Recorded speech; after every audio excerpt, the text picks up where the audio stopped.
you're young, you know, that it was important in order for you to know where you needed to be and what you needed to do to start off. Okay. So older people like myself, we don't always wake up right away, even though I'd had experiences since a child.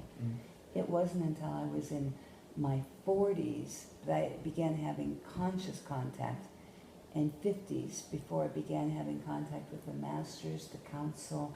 Oh my gosh, and they really were upset if I would go into depression and so forth. They didn't want me in depression, and one time the Council of Five appeared to me, and I had been asking to die because I didn't feel I had a purpose.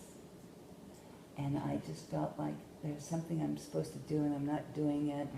And I don't want to live. I just don't want to be in this negative energy of Earth.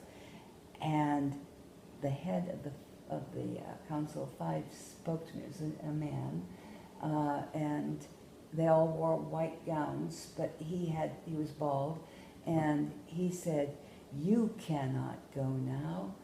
You came here to do specific things, and why do you think we've kept you alive all these years when you should have died?"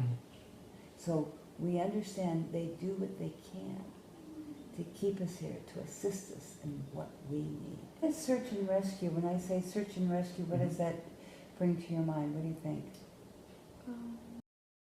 I just got a message that you guys have done search and rescue for planets. Okay, so you've done this before. You've worked in that, and you've helped other races immensely.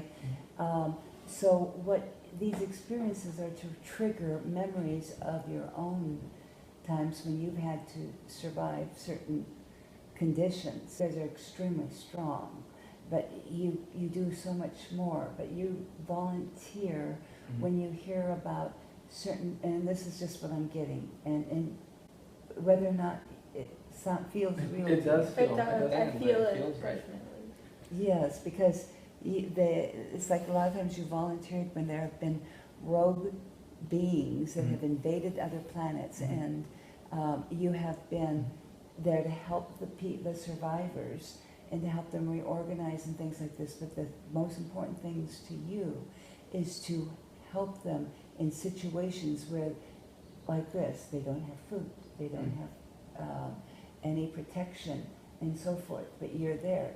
So even with what you've gone through is kind of like remembering you've done this for others, you know, but you've done so much more. I mean, there's so much you do. Something, right? Yes, because it's like a lot of times you volunteered when there have been rogue beings that have invaded other planets, and you have been there to help the survivors and to help them reorganize and things like this. But the most important things to you is to help them in situations where, like this, they don't have food, they don't have any protection, and so forth. But you're there. So even with what you've gone through is kind of like remembering you've done this for others, you know, but you've done so much more. In fact, this is the interesting thing. Now, I don't know if this is going to trigger you, but I'm going to tell you, when I was in the hospital and after I'd had the surgery, I had been before the council. I was taken out of my body while they were doing the surgery on me, and I was in my body in stasis on the ship talking to the council and all that. What they were doing was helping me to remember who I was, and the importance of being here, and the importance of all the star seeds. And what they showed me was like this huge, like a civic auditorium, but it was probably a mothership that we were on.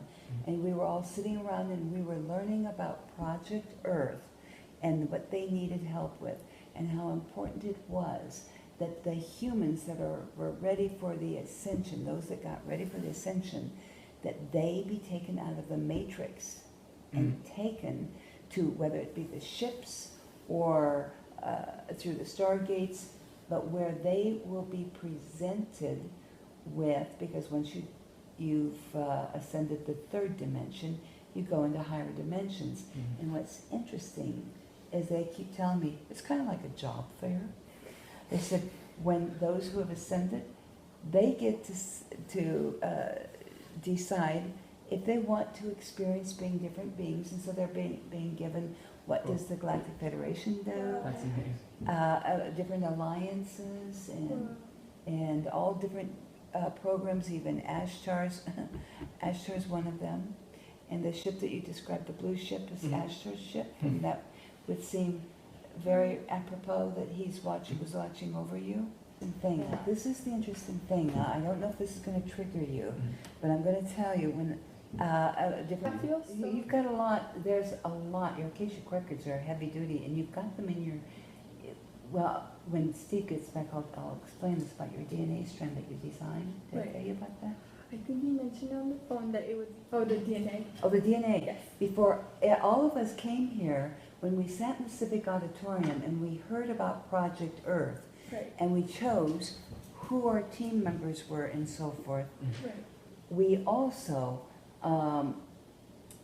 designed a DNA strand that is unique that we put, that's in our bodies. And this DNA strand contains our entire mission and our Akashic records. Now, the Akashic records is only good to understand your different connections and as you meet other beings who you've worked with. Because remember, when you've been out in the universe with the Federation or Ashtar Command, whichever one you're working with, and you're probably working with all of them, that you need to, or you will remember your past lives, and as the DNA strands are activated, you've also got timelines where I don't know how to describe it other than they're like notches in your DNA strand where you're going to meet someone that's going to trigger something, or you're going to see something or experience something that will trigger a memory. And right now, you're going to have a lot more remembrances of the things you've done, because you've done a lot, and you love to travel the planets. My husband and I have been shown some of our past work on the ships as well, and on different planets. And it's so exciting, and when you see these different cities on these planets, some of them are so incredible, they're so artistic, so different from this. And some of them have that real tall buildings, and others have more rounded buildings that are closer to the ground, but they're all unique and they're different.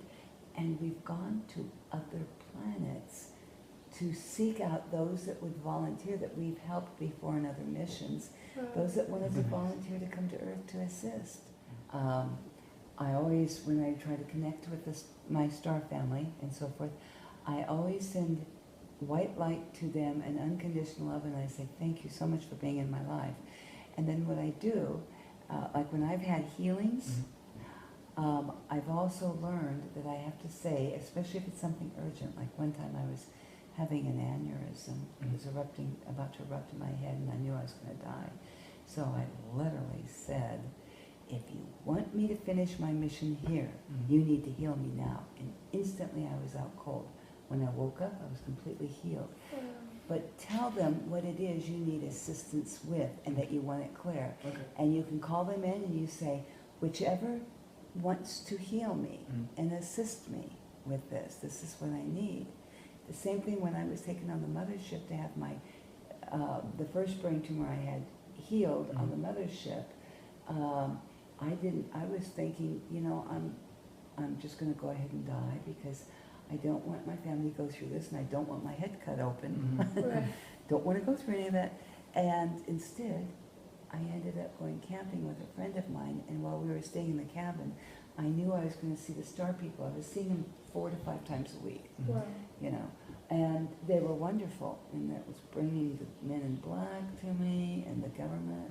We're trying to find out what was going on, but they were always there to protect me and to make sure that they didn't do anything to me. But they understand when we have specific needs, but we have to let them know. We Okay. want this, Okay. we need it, and so forth, and just be determined. Okay. Say, this will help me with my mission.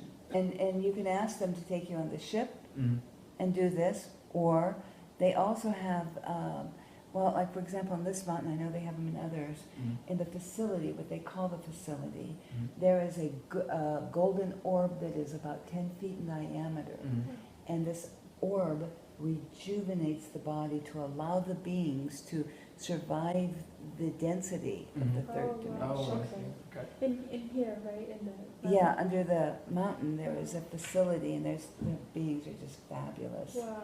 So, you know, ask who needs to do the healing, you know, who, I've called upon Ashtar before too, when I've had medical issues, like with my stomach and things like that. Okay. And I'll say, I am in so much pain, I can't stand this anymore. What is it I'm supposed to be doing? And then when I was taken up on this ship, and that's a beautiful ship, by the way, the windows, they're like 3 angles, I don't know what they call that, like a, Oh, is it kind of like shaped like this? yeah, like that. Cool. Well, 3, you know, and they look out over the universe, so while you're eating in the dining room, you can see everything going on. Wow. And while you travel, it's beautiful. That is beautiful. And they brought me this plate of all these like leafy type, almost like, looked like different types of lettuces or something like that, but they were different colors and very, they grow them on the ship. Wow. And then half of the plate was fruits. So they grow this on the That's ship. That is incredible. That That is so incredible. Oh, so you're very protected. I was gonna say, Monty's got someone coming over at 4:30.